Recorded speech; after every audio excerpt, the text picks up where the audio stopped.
Olá, quinta semana da Quaresma, tempo passando rápido e aqui estamos, graças a Deus, juntinhos para mais uma edição do nosso Rezando a Palavra. Por isso, claro, convido você a preparar teu coração, preparar a tua casa, onde você estiver. Vem comigo, é hora de mais uma vez experimentarmos este encontro com o Deus da Palavra.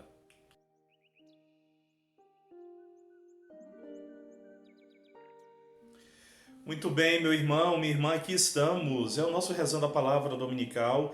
Graças a Deus, chegamos a esta quinta semana da Quaresma.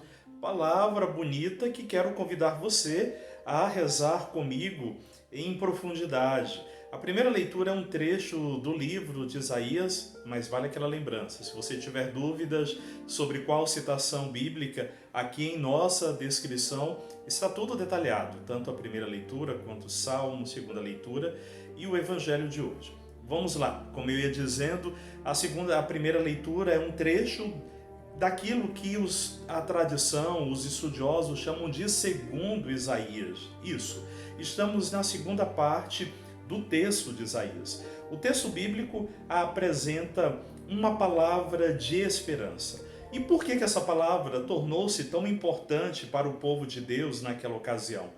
Ora, o que estava acontecendo? O povo estava no exílio e começou a ter aquela sensação de que de repente eles logo voltariam para casa. Só que não é isso que acontece. O tempo vai passando e novas pessoas são levadas para o exílio. É neste momento de incerteza que a palavra do profeta será determinante. A primeira, inclusive, dando continuidade ao que há semanas a gente vem lembrando aqui em nossa meditação. O profeta vai lembrar ao povo do seguinte: não se esqueçam do que Deus fez. E aí pede o povo para trazer à sua memória tudo que já foi colocado diante de cada um. Quando o profeta lembra, inclusive, da saída difícil da escravidão do Egito, o profeta aqui vem lembrar: quem foi que vos libertou? Foi Deus. E todo aquele exército do faraó, que parecia ser tão invencível, é destruído exatamente pela mão poderosa de Deus, que abre o mar para o povo passar. A palavra de Isaías deste domingo vem ser exatamente essa grande certeza. Quando tudo parecer muito difícil, recorde-se do que Deus já fez na história de todo o povo, do que Deus já fez na tua história. Este Deus que é capaz de abrir mares, e tem um trecho que eu acho muito bonito dessa primeira leitura. Hoje aqui eu vou citar algumas partes para você. Diz lá o versículo 17: que pôs a perder, Deus que pôs a perder cavalos e carros, tropas e homens. E aí completa dizendo no versículo 18: não relembreis coisas passadas, não olheis para fatos antigos, ou seja, olhem para frente. Essa ordem é muito importante para nós. Muitas vezes nós ficamos presos a um passado. Quando o profeta fala para voltar ao passado, não é para ficar preso nele, mas é para observar o que Deus fez e não ficar preso a isso, olhar para frente. E aí o texto completa dizendo: eis que farei coisas novas, pois abrirei uma estrada no deserto e farei correr rios na terra seca. Coisa bonita. Que Deus, olha, permita que tanto eu quanto você faça perceber essas estradas abertas em caminhos novos, pois Deus é a nossa força e a nossa libertação. Assim, meu querido irmão, o Evangelho de hoje, uma narrativa segundo João, é um texto muito particular e que se distingue muito de toda a fala joanina, mas isso não desmerece, pelo contrário, é um texto bonito, pois fala que Jesus estava no Monte das Oliveiras, um lugar para dizer, é no Monte das Oliveiras que Jesus aceita completamente fazer a vontade do Pai. E aí aceita esse projeto mesmo em meio às dores. Fala que Jesus então volta. Ainda estava escuro, né? Antes de amanhecer, Jesus vai para o templo. E ali, quando encontra diante do templo, encontra exatamente as autoridades da época, religiosas, movidos pela lei, movidos pela regra rígida, leva aquela mulher que foi encontrada em adultério. O texto bíblico não cita o homem, mas o que é que nós precisamos lembrar? A lei era muito clara, tanto a mulher quanto o homem que eram pegos em adultério, esses deveriam ser levados a uma condenação, sim. Aqui aparece apenas a mulher. A multidão está ensandecida, raivosa, revoltada. E tem muito claro, olha, a lei diz isso, a lei diz isso. Portanto, Jesus, o que é que você vai fazer? Você vai abandonar a lei? Você não vai seguir a regra? E coloca aquela mulher ali no meio. Jesus então toma uma atitude. Jesus que se inclina, abaixa para escrever. E escreve algo no chão.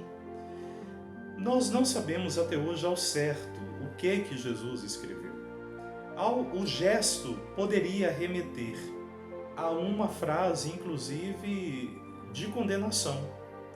Mas nós não sabemos ao certo.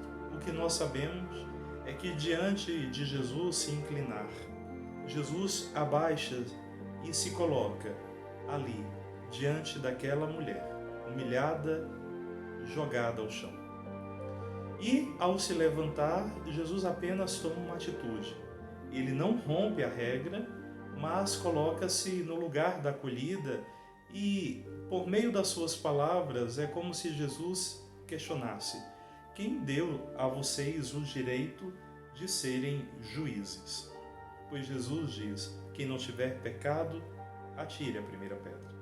E fala que um por um foi saindo e ficou apenas aquela mulher. E foram saindo humilhados. E aqui está o grande ensinamento, queridos. Primeiro, que nós não somos juízes de ninguém. Nós não temos o direito de condenar ninguém. Isso não significa conivência, pois aí vem a segunda parte do que quero dizer. Jesus não foi conivente com o pecado daquela mulher. Pelo contrário, ele assume para a mulher que ela pecou. Tanto é que ele diz: vá e não voltes a pecar. E faz uma pergunta: por acaso alguém te condenou? Nem eu te condeno. E isso é muito forte, muito desafiador para nós em tempos onde a religião quer ser novamente a palmatória do mundo, onde pseudos cristãos querem determinar quem passa pela porta da igreja, ou mais, quem entra pelo céu. Jesus hoje vem nos ensinar: apenas apontemos o caminho de misericórdia, e mais do que isso, que sejamos a mão para erguer tantas pessoas que caem, para erguer tantos que estão caídos pelo seu pecado, e voltemos a lembrar: dar a mão para o pecador não significa concordar com o pecado dele, mas significa algo muito mais forte, poder dizer que existe outra possibilidade de vida, existe outro caminho. O gesto de Jesus é um gesto daquele que se inclina porque ama, e por amar se inclina por amor e torna-se amor. É exatamente isso.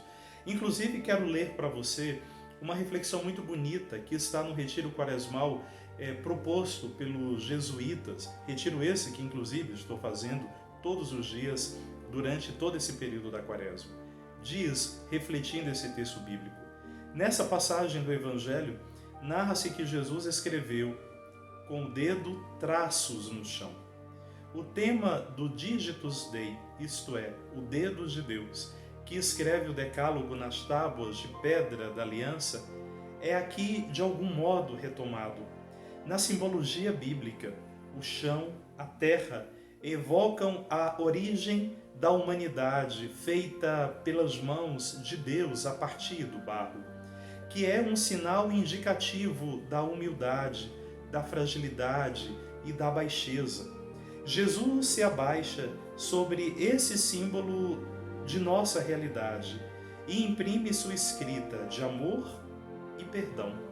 Perdoando a pecadora, ele perdoa a todos nós, resgatando-nos em nossa dignidade. Amar o próximo e a Deus, eis o resumo de todo o decálogo. E é bonito isso, né? Jesus que se inclina em direção à nossa humanidade, vem em direção à nossa baixeza, para que nos resgate, dando-nos vida.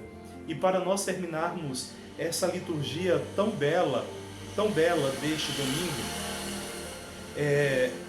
quero convidar você a terminar levando em consideração também a segunda leitura.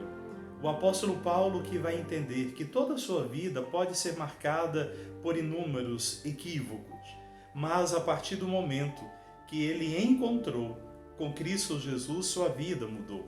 E aí termina exatamente com um trecho dessa segunda leitura belíssima que todos nós vamos rezar. Irmãos, eu não julgo já tê-lo alcançado. Uma coisa, porém, eu faço. Esquecendo o que fica para trás, eu me lanço para o que está à minha frente. E aí antes, o apóstolo inclusive ainda diz: não que eu já tenha recebido tudo, mas corro para alcançá-lo, visto que já fui alcançado por Cristo Jesus.